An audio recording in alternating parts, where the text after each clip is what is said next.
चलिए आज की इस क्लास में आपको मैं टैली सॉफ्टवेयर से कैसे जीएसटी रिटर्न भरे जाते हैं ये सिखाने वाला हूँ। क्योंकि हमने इससे पहले लाइव भर के भी देखे हैं ऑनलाइन पोर्टल से। लेकिन देखिए आप समझिए कि लाइव डायरेक्टली आप ऑनलाइन पोर्टल से तभी भरते हैं रिटर्न जब नंबर ऑफ इनवॉइसेस कम होते हैं। अगर 2 5 बिल 10 बिल 15 बिल है महीने भर के, तो आप कोई भी रिटर्न को आसानी से ऑनलाइन डायरेक्ट भर सकते हैं GSTR 1, है ना। क्योंकि वहां पे आपको ज़्यादा काम नहीं करना पड़ता, ऑनलाइन डेटा कम है इसलिए। लेकिन जब आपके पास बहुत ज़्यादा बिलिंग होती है, जब आपके पास सैकड़ों की तादाद में हर महीने बिल बनते हैं, उसमें भी वेराइटी ऑफ बिल्स होते हैं, B2B होते हैं, B2C लार्ज होते हैं, B2C स्मॉल होते हैं। कहीं कोई नील रेटेड सप्लाई हो रही है, कहीं कोई एक्सपोर्ट भी हो रहा है, कहीं कोई इंपोर्ट किया उसमें रिवर्स चार्ज बन रहा है, कहीं डेबिट क्रेडिट नोट भी तादाद में बन रहे हैं, है ना। जब जब बहुत संख्या बढ़ जाती है तो फिर ये मुमकिन नहीं है या आसान नहीं रहता है कि आप ऑनलाइन रिटर्न भरें डायरेक्ट पोर्टल पे जाके।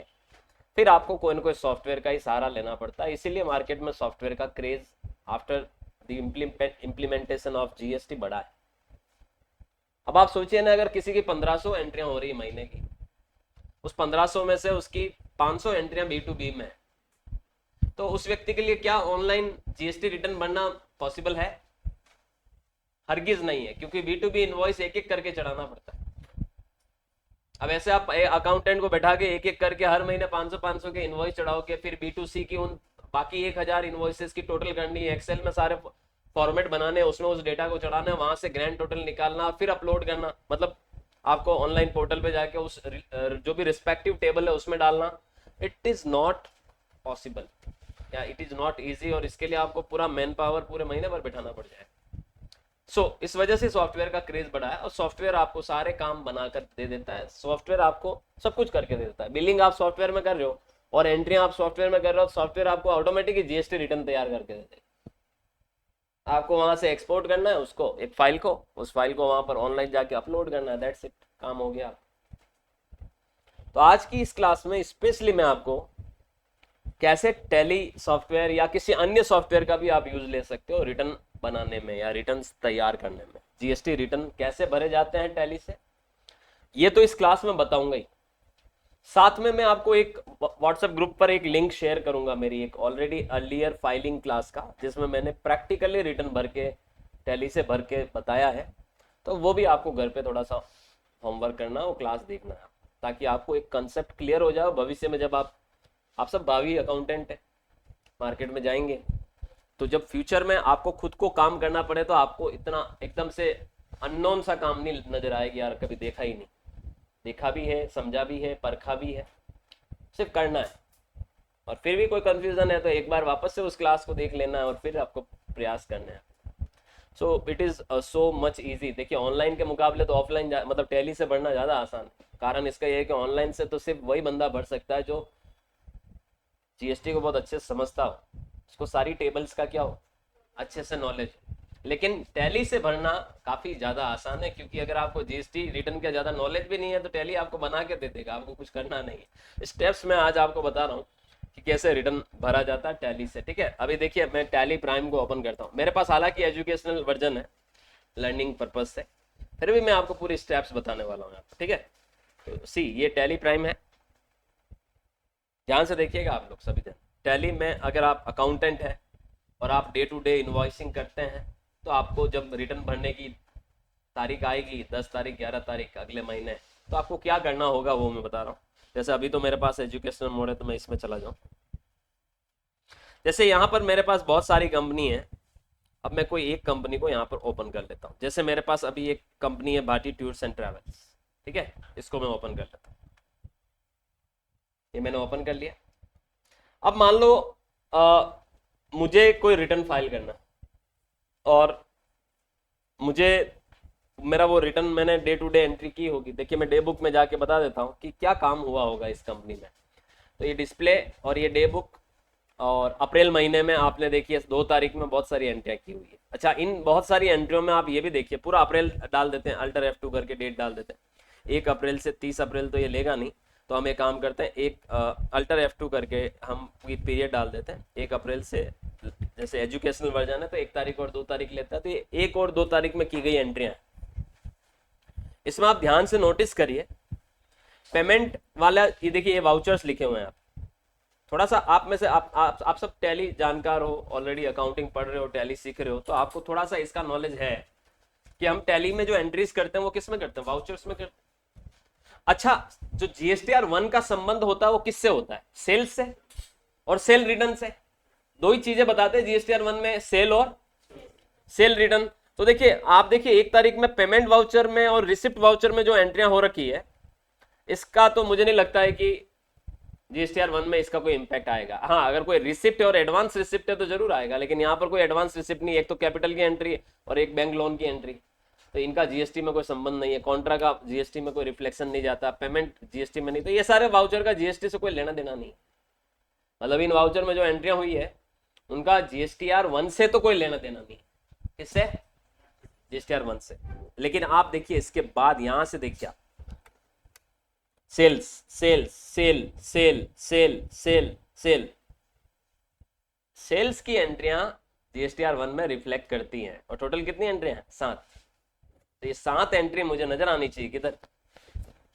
अप्रैल का जब मैं GSTR 1 ओपन करूंगा, ठीक है। परचेज की एंट्री नजर नहीं आती है, हाँ ठीक है। अगर कोई इंपोर्ट वगैरह कर रहे हो तो आपको वो, हालांकि वो भी GSTR 1 में नजर नहीं आता, उसकी आपको एक GST एडजस्टमेंट एंट्री करनी पड़ती है RCM की लाइबिलिटी क्रिएट करने के, तब जाके वो 1 में आपको रिफ्लेक्शन, 1 में नहीं आती, तब भी 3B में आती है। तो 7 एंट्रियां हैं जो आपको 1 में नजर आनी चाहिए, अप्रैल के 1 में। कब? अप्रैल के 1 में, ठीक है। अब ये तो हालांकि 23 का आंकड़ा है, हम मान लेते हैं इस महीने, पिछले महीने की है, ठीक है।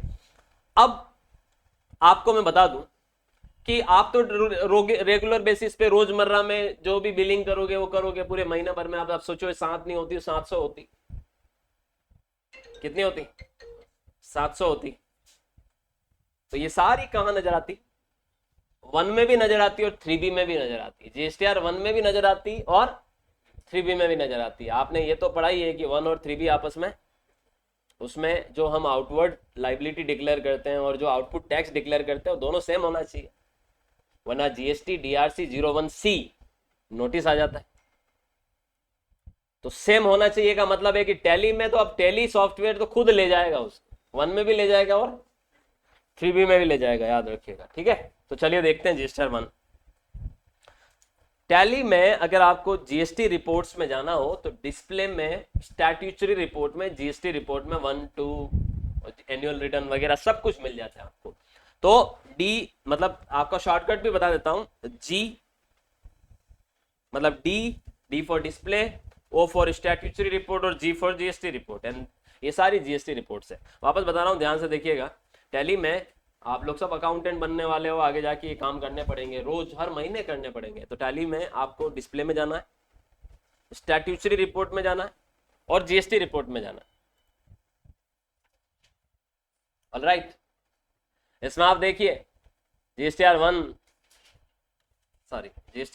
3B ये एनुअल कंप्यूटेशन है 9 है, और अदर रिपोर्ट्स भी दिखेगी, रिकॉन्सिलिएशन रिपोर्ट भी दिख रही है, यूटिलिटीज वगैरह बहुत सारी चीजें दिख रही है। फिलहाल में हम GSTR 1 की बात कर रहे हैं, चलिए 1 में चलते हैं।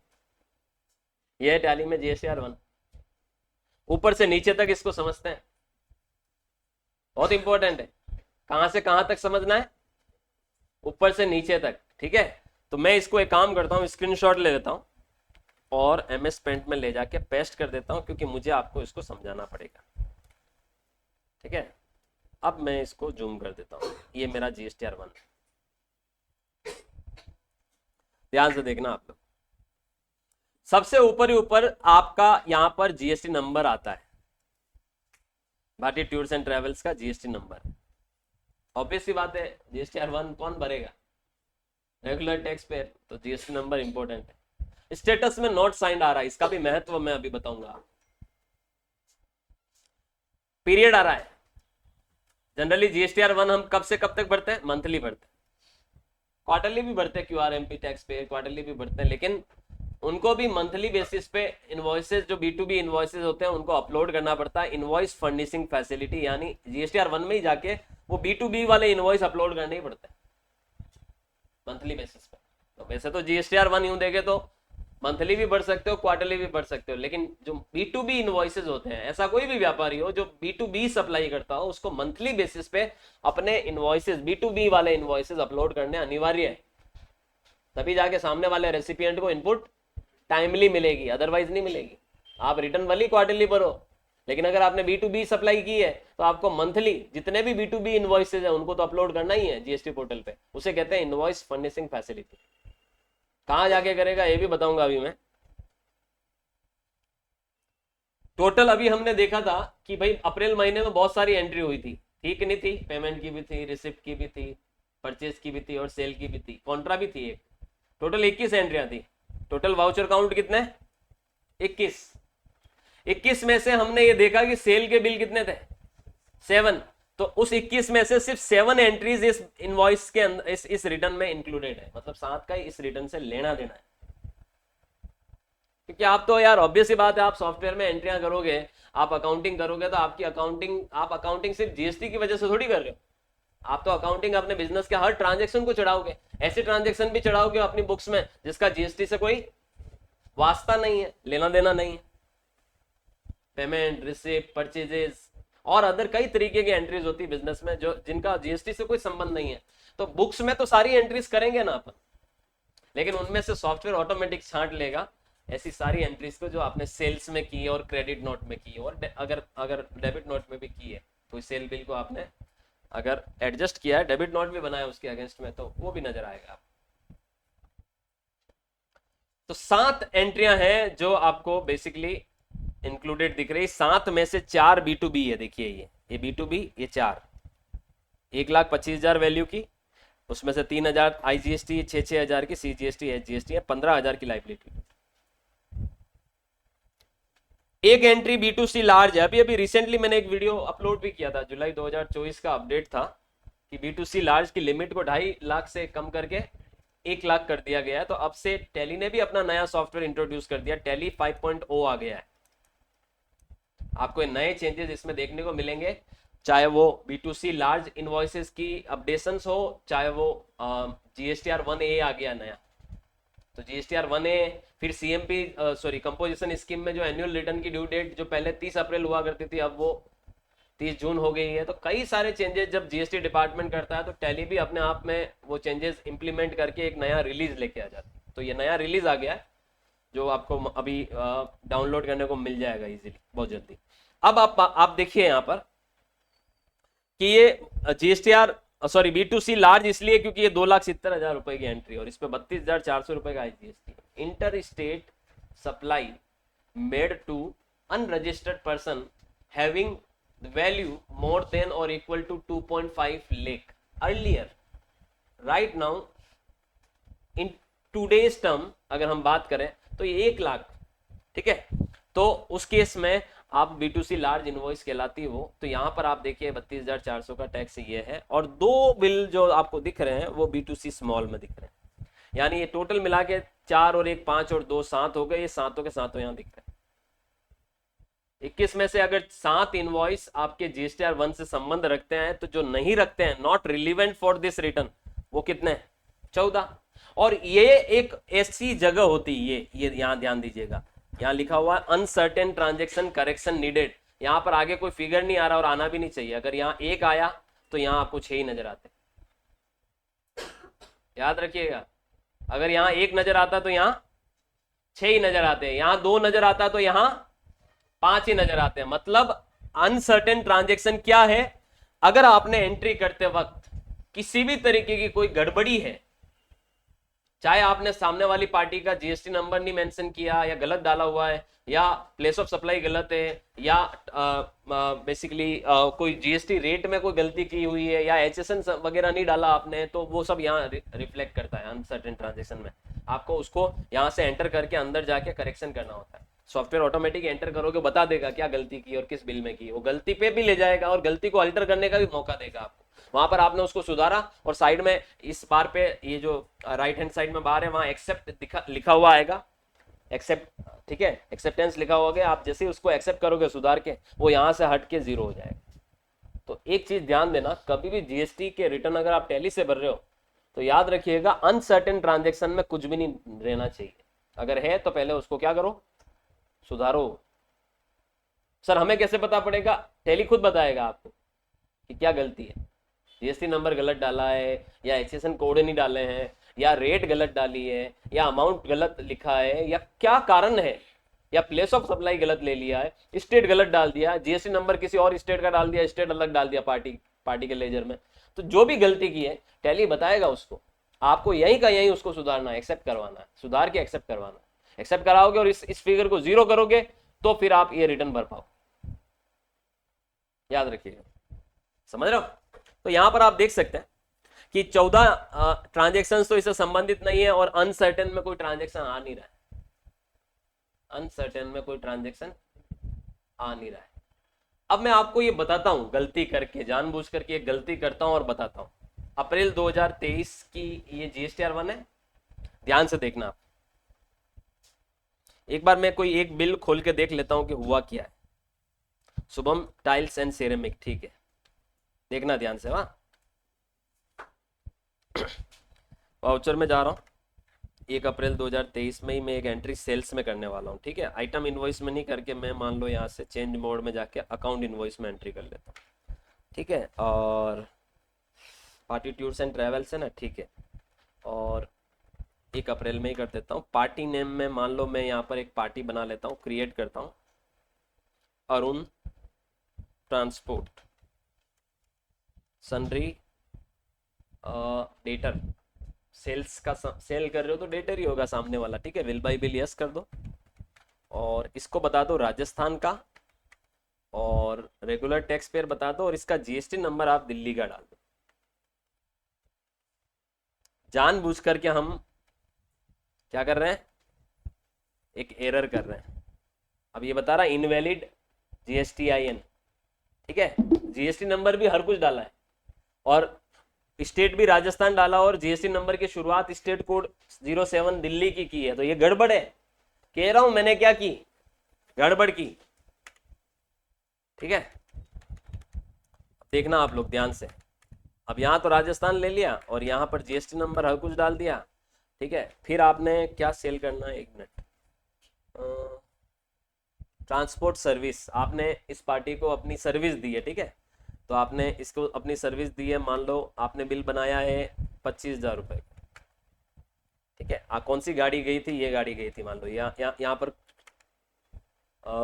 कॉस्ट सेंटर का भी यूज हुआ है कि आपकी ये गाड़ी गई थी, इसका वो बिल है 25,000 रुपये का, और आपने दिल्ली की पार्टी है तो आपने IGST जोड़ दिया है, ठीक है। तो अब देखिए वैसे तो ऑटोमेटिक आ जाना चाहिए, लेकिन आपने लेजर में क्या करती, गड़बड़ी की है, तो ऑटोमेटिक आ नहीं रहा है। 25,000 का 18% कितना होता है, अल्टर C कर दूं यहीं पर, 25,000 इंटू 18%, नीचे पीली पट्टी पर कैलकुलेटर ऑन है, देखिए आप, ठीक है। एंटर करिए 4500, और आप इसको अब न्यू बिल, और बिल नंबर भी मान लो आपने डाल दिया 8 नंबर, ठीक है। और 15 दिन की क्रेडिट, 15 दिन में चुकाना था पार्टी को, और आप इसको सेव कर दो, ये सेव कर। अब ये गलती मैंने जानबूझ करके की, क्या ये एंट्री GSTR 1 में आएगी? बिल्कुल आएगी, आनी तो चाहिए, लेकिन कहां आएगी, अनसर्टेन ट्रांजैक्शन में आएगी, और सॉफ्टवेयर आपको बताएगा कि आपने क्या गलती की, ठीक है। ध्यान से देखना। डैशबोर्ड, अरे डैशबोर्ड में कहां गया, display statutory report and GST report N1, and देखिए ये आप देख सकते हैं यहां कहीं नहीं आई, नीचे 8 नंबर नहीं हुआ, नीचे वही 4, 1 और 2 है, जबकि यहाँ 5 हो जाना चाहिए था अगर रजिस्टर्ड पार्टी है तो 5 क्यों नहीं हुआ, क्योंकि वो यहाँ पड़ी हुई है, अभी यहाँ विराजमान है। सर यहाँ रहने से क्या होगा, यहाँ रहने से ये होगा कि आपको ये रिटर्न जो भरना है टैली से, ये रिटर्न टैली से आप तब भर पाओगे जब टैली से एक फाइल जनरेट करोगे आप, जिसे कहते हैं JSON, जेसन फाइल। टैली से क्या बनानी पड़ेगी, एक जेसन फाइल क्रिएट करनी पड़ेगी, और फिर आप अपनी आईडी में जाओगे और वहां पर जाके आप उस फाइल को अपलोड करोगे। अपलोड करते ही ये सारा डेटा आपके ऑटोमेटिक GSTR 1 में फुलफिल मिलेगा, और फिर आपको खाली फाइल करना है। लेकिन जो एंट्रियां अनसर्टेन ट्रांजेक्शन में दिखती है। कहां दिखती है?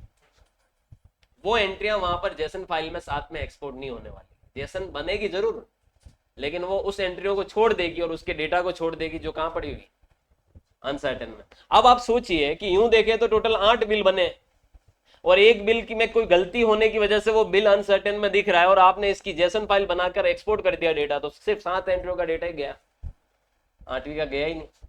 और 7 एंट्रियों का डेटा गया और आपने ध्यान ही नहीं रखा उतना, उससे और यूं का यूं रिटर्न भर दिया, तो आपने एक गलती कर दी कि आपने जीएसटी रिटर्न में 7 पार्टियों का बिल बताते हुए रिटर्न भर दिया, जबकि 8वीं पार्टी को भी आपने सेल की और वो रजिस्टर्ड पार्टी है, उसका वो डेटा गया ही नहीं जेसन फाइल में, और उस वो रिटर्न में शामिल नहीं होने की वजह से आगे आपने रिटर्न भरा तो उसमें आया ही नहीं। तो सामने वाली पार्टी तो आपको फोन करके पूछेगी मेरी क्रेडिट रिफ्लेक्ट नहीं हो रही, क्योंकि रजिस्टर्ड पार्टी, उसको इनपुट ही नहीं मिलेगी क्योंकि आपने अपने GSTR 1 में उसका बिल चढ़ाया ही नहीं, डाला ही नहीं।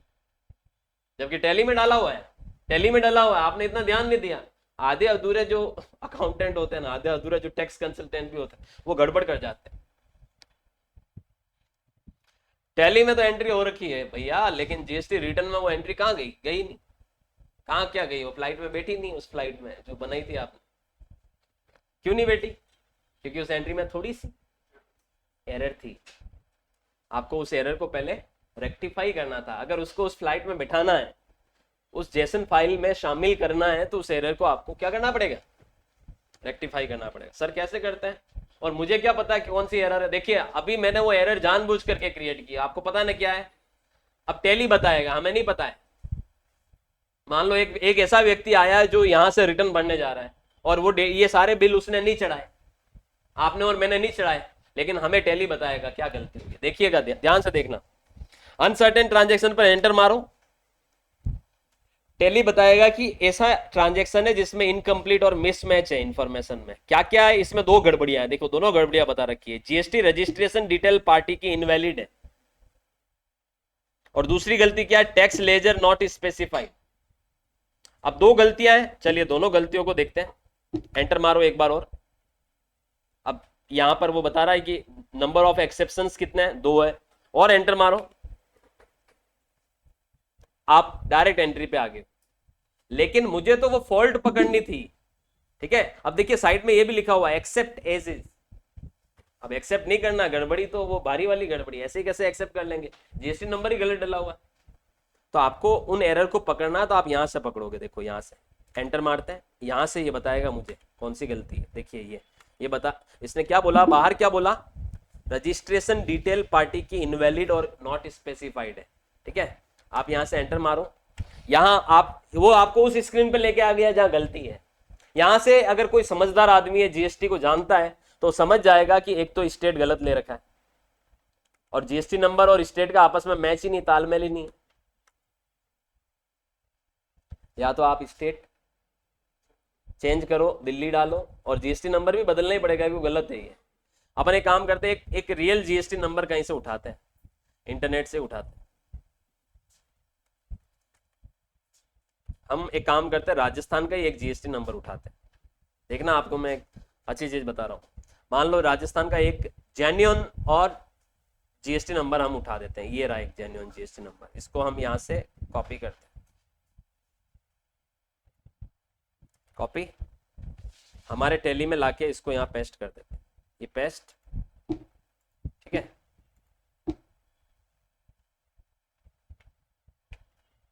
और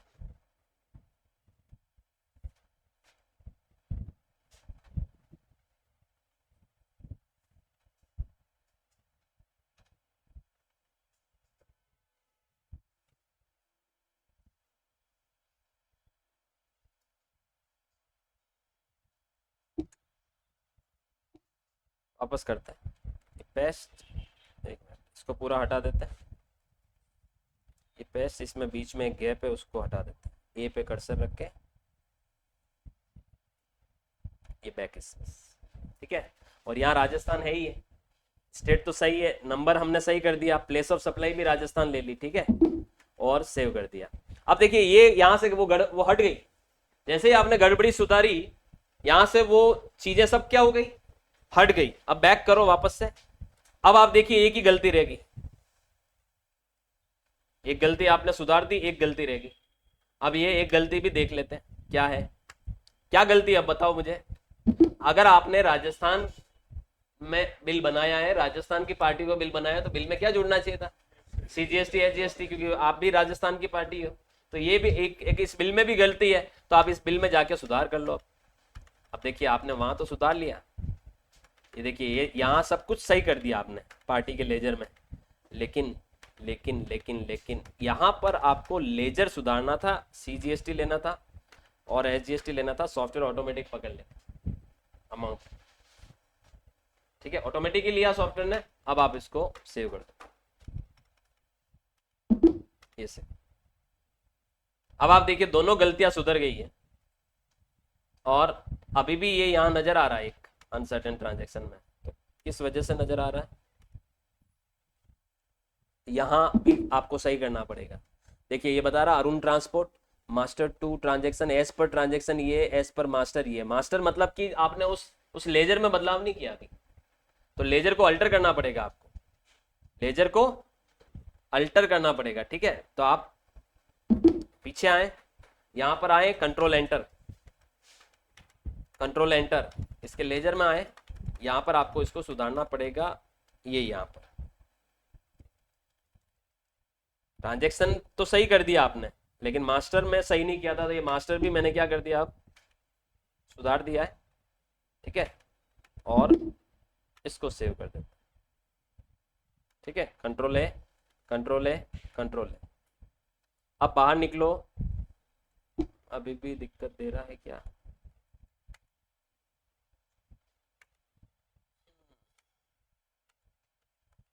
सही हो गया नहीं,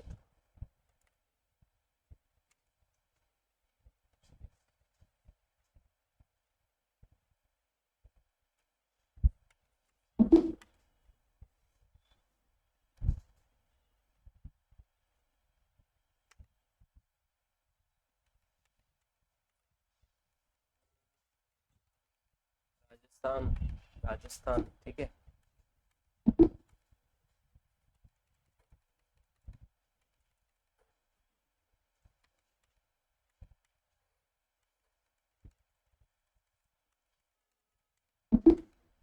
सेव। एक काम करो, इसको एक्सेप्ट करो।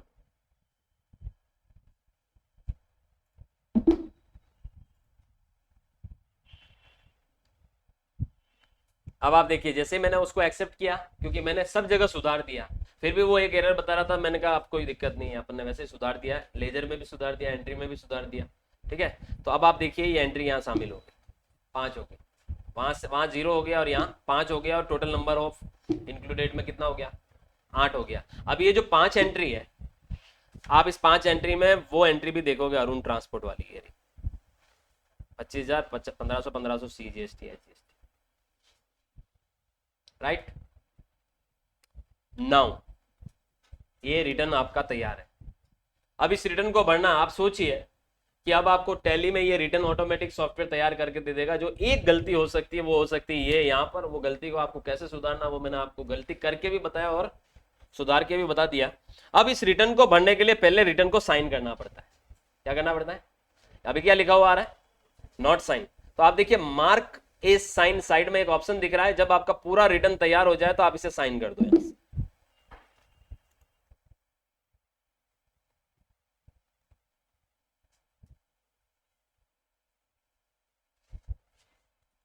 अब साइन करने के बाद आप क्या करो, एक्सपोर्ट करो GST रिटर्न, याद रखिएगा, एक्सपोर्ट GST रिटर्न। अब ये आपकी पूरी रिटर्न एक्सपोर्ट होने वाली है, याद रखिएगा। ठीक है, ये सारे बिल आ रहे हैं, टोटल 8 बिल है, 8 में से 6 ये अलग अलग पार्टी जो B2B वाले हैं 5। ठीक है, और यहां पर आपका ये टोटल डेटा आपका एक्सपोर्ट होने वाला है, और आप 1 से 30 तारीख आपने ले ली है। आप यहां से एक्सपोर्ट जैसे ही करोगे, आप यहां से फाइल फॉर्मेट लोगे, फाइल फॉर्मेट में आपको जेसन नजर आएगा, दिख रहा है साइड में। अब ये जब आप अपना रिटर्न एक्सपोर्ट करोगे, जेसन नजर आएगा, जेसन लेना है, और एंटर करना है। एंटर करते ही याद रखिएगा एक्सपोर्ट करोगे वो इसको एक्सपोर्ट कर देगा। उसने एक्सपोर्ट करने की कोशिश की लेकिन उसने एक एरर बताया, देखिए you need a valid licence to perform this activity. मतलब अब यहां किसकी लिमिटेशन आ गई, लाइसेंस वर्जन की आ गई। एजुकेशनल वर्जन पर हमने सारा काम कर लिया है अभी, लेकिन वो इसकी जेसन फाइल जनरेट नहीं करने देगा एजुकेशन वर्जन। और जेसन फाइल आप जब जनरेट कर लोगे, ध्यान देना, तो वो एक फाइल बन जाएगी। जेसन मतलब एक जावा में बनी हुई एक फाइल होगी। उस फाइल में देखिए उस फाइल का एक फॉर्मेट होता है, वो भी मैं बता दूं। फाइल, वो फाइल कहाँ बनेगी, वो फाइल ऐसे बनती है, आगे आगे लिखा होगा GSTR1। ये फाइल का नाम कैसा होता है वो बताता हूँ, GSTR1, ठीक है। डॉट, फिर इसका इस पार्टी का जीएसटी नंबर लिखा हुआ होगा पूरा का पूरा, अपनी वाली का अपना, ऐसे पूरा जीएसटी नंबर लिखा हुआ होगा। फिर डॉट, फिर मंथ होगा, मंथ में जैसे अप्रैल है तो अप्रैल पूरा लिखा हुआ होगा, और डॉट, फिर पूरा फाइनेंशियल ईयर लिखा होगा 2000, जैसे अभी 24-25 है तो 24-25 लिखा होगा। फिर लास्ट में डॉट, ये ऐसे बीच में डैश आएगा, डैश सॉरी, ठीक है, और लास्ट में डॉट JSON लिखा हुआ होगा। और ये पूरी फाइल बन जाएगी इस नाम से। और ये फाइल बनेगी जहां आपका टेली का डेटा पड़ा हुआ होता है, जिस फोल्डर में, वहां जाके बनेगी। और बनते ही जैसे ही एक्सपोर्ट होगी आपका वो फोल्डर खुल जाता है, उस ऑटोमेटिकली इस फाइल के ऊपर कर्सर चला जाएगा। आप भले उस फाइल को वहां से कॉपी करके डेस्कटॉप पे लाके पेस्ट कर देना, जेसन फाइल, टैली का फोल्डर। अब आप इसको भी ध्यान से देखिएगा, टैली का फोल्डर मतलब टैली कहाँ पड़ा हुआ रहता है आपका, ये टैली कहाँ होगा इसको भी देखते हैं अपन, ठीक है। ये आपको जब आप टैली ओपन करते हो तो नजर आता है, ये देखिए यहाँ पे ये फोल्डर कहाँ है अभी, यूजर्स पब्लिक टैली ERP9 में डेटा में ये सारे डेटा पड़े हुए हैं। तो आप वहां पर आपको ये जेसन फाइल, जैसे मैं आपको बता देता हूँ ले जाके, जैसे मेरा ये डेटा कहाँ पड़ा हुआ, C drive, this PC, C drive, users public, ये टैली ERP9, इसमें यहाँ ये सारी कंपनियां पड़ी हुई है, ठीक है। यहाँ वो फाइल आ जाएगी बाहर, ठीक है। बाहर जैसे कभी भी ध्यान देना, आप जब सॉफ्टवेयर इंस्टॉल करते हो तो आपको वो बेसिकली डेटा इस तरह से नजर आ जाता है बाहर, यहाँ वो एक फाइल आ जाएगी उस नाम से। आप उस फाइल को यहाँ से कॉपी करके डेस्कटॉप पे क्या कर लेना, पेस्ट कर देना, याद रखिएगा, ठीक है। मैं आपको जो वीडियो भेजूंगा उसमें मैंने पूरा प्रैक्टिकल रिटर्न भरा है, जेसन भी बनाई है, जेसन को वापस अपलोड भी किया। तो आप यहाँ पर, यहाँ डेस्कटॉप पे मान लो फाइल आ गई, अब आपको क्या करना है, अपने पोर्टल पे जाना है। ये टैली से काम हो गया, इतना काम टैली करके देगा आपको, पूरा रिटर्न एक फाइल बना के दे देगा, जिस फाइल को क्या कहते हैं, जेसन फाइल। फिर आपको जीएसटी पोर्टल पे जाना, अपनी आईडी में जाना। आप ऑब्वियस सी बात है, आप अपने लिए कर रहे थे ये काम, तो आप अपनी आईडी में जाओगे, लॉगिन करोगे। आप टैली से भी डायरेक्ट अपनी आईडी में जा सकते हो, या टैली से भी आप डायरेक्ट जीएसटी पोर्टल ओपन कर सकते हो। सर कैसे कर सकते हैं बताओ, मैं बताता हूँ। जैसे मान लो अभी अपन बात कर रहे थे भारतीय टूर्स एंड ट्रेवल्स की, ठीक है, तो ये DOG और ये GSTR1 में थे हम। यहां से ओपन जीएसटी पोर्टल दे रखा है, यहां से भी आप डायरेक्ट जीएसटी पोर्टल ओपन कर सकते। इंटरनेट अगर है तो आपका डायरेक्ट खुल जाएगा जीएसटी पोर्टल, और लॉगिन नेम, यूजर आईडी और पासवर्ड मांगेगा, ठीक है। तो ये भी एक तरीका है जहां से आप डायरेक्ट ही जीएसटी पोर्टल ओपन कर सकते हो। अब मैंने ये कर रखा है, मैं लॉगिन कर रहा हूं।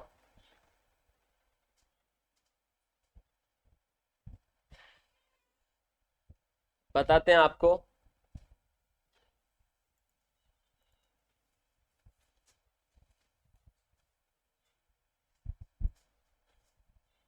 तो जब आप अपनी आईडी में जाओगे, याद रखिएगा, जैसे ये आपकी आईडी है, ठीक है। अब मान लो, अरे कौन बात कर रहा है, मान लो ये सर्विसेज के अंदर रिटर्न में, रिटर्न डैशबोर्ड में आप जाओगे रिटर्न भरने के लिए, ठीक है। अभी जुलाई महीने का मान लो मुझे रिटर्न भरना है, तो यहाँ से आप वही Q2 जुलाई लोगे, सर्च करोगे, ये है GSTR1। इसमें दो ऑप्शन दिख रहे हैं, देखिए, प्रिपेयर ऑनलाइन और, अब आपको, आप ऑफलाइन भरोगे, ऑनलाइन नहीं भरने वाले हो तो आप ऑफलाइन में जाओगे, यहाँ से आपको वो फाइल अपलोड करनी, बस अटैच करनी और अपलोड करनी। अटैच करके जैसे अटैच करोगे अपलोड का ऑप्शन आएगा, अपलोड करोगे, जैसे ही डेटा अपलोड होगा वो मैसेज आ जाएगा सामने कि आपका डेटा सक्सेसफुली अपलोड हो गया। फिर वापस आप पीछे जाना बैक में और फिर वापस सर्च में जाना और फिर अपलोड करने के बाद आप प्रिपेयर ऑनलाइन पे जाएंगे।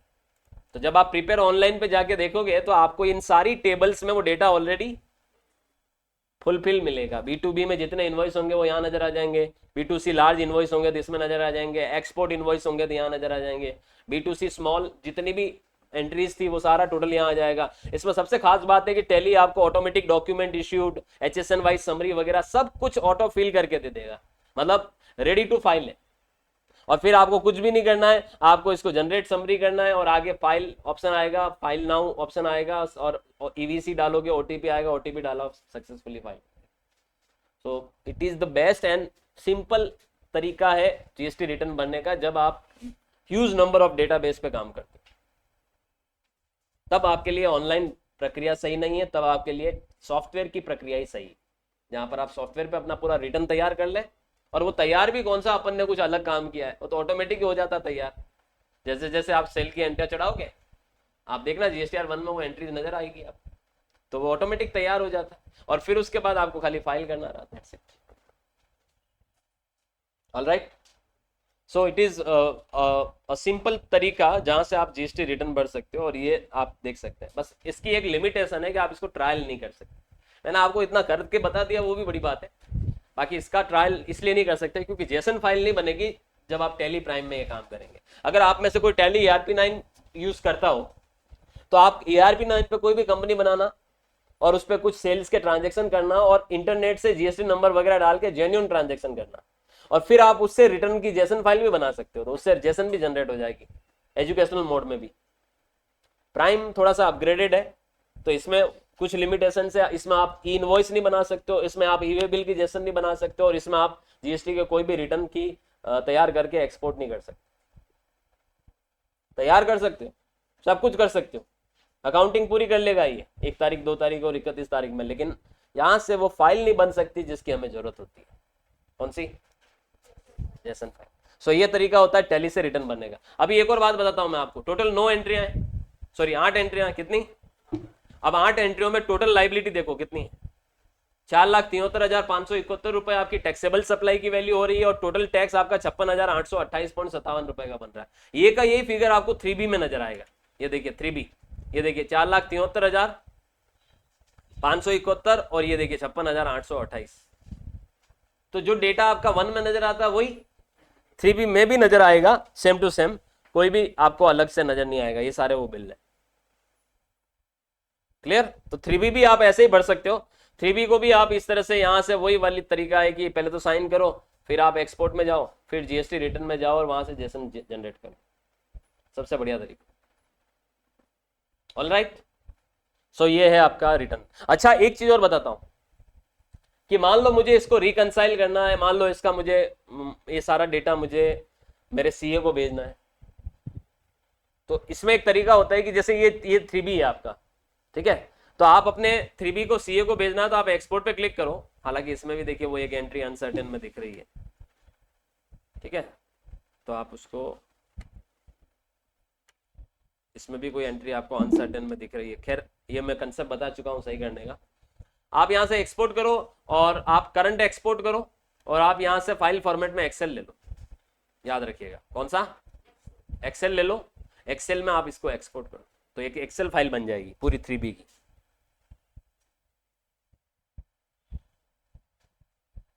खुल भी जाएगी, ये पूरा GSTR 3B बन गया, तैयार है एक्सेल में।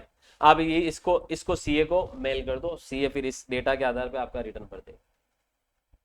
क्योंकि कई सारी फर्म में कई सारे स्टूडेंट्स हमारे जब जॉब में लगते हैं तो वो हमें ये बोलते हैं कि सर GST वगैरह के, इनकम टैक्स वगैरह के रिटर्न तो हमें नहीं देते हैं, खाली हमें डेटा भेजना होता है उनको। तो डेटा भेजने का ये तरीका है, आप टैली से आप अपने सारे डेटा को एक्सपोर्ट कर सकते हैं एक्सेल फॉर्मेट में और उनको भेज सकते हैं, ये भी तरीका होता है ना। सो ये आज के लिए काफी इतना। आई होप आप समझे होंगे। और इसकी एक प्रैक्टिकल क्लास फुल्ली मैंने रिटर्न भरे हैं टैली से, 1 भी भरा, 3 भी भरा। आज मैं आपको 1 शेयर कर रहा हूँ, कल 3 भी शेयर करूंगा। नहीं देखोगे तो बहुत कुछ मिस कर जाओगे। और अभी क्या बिल्कुल हॉट हॉट टॉपिक है ये, अभी इतना सुना है मुझे, तो जब वो क्लास देखोगे तो एकदम कंफर्म हो जाएगी, पक्का प्रैक्टिस हो जाएगा। लेकिन क्लास नहीं देखी, 10 दिन बाद देखोगे तो फिर उसमें और वो समझ में नहीं आएगा। All clear? Thank you.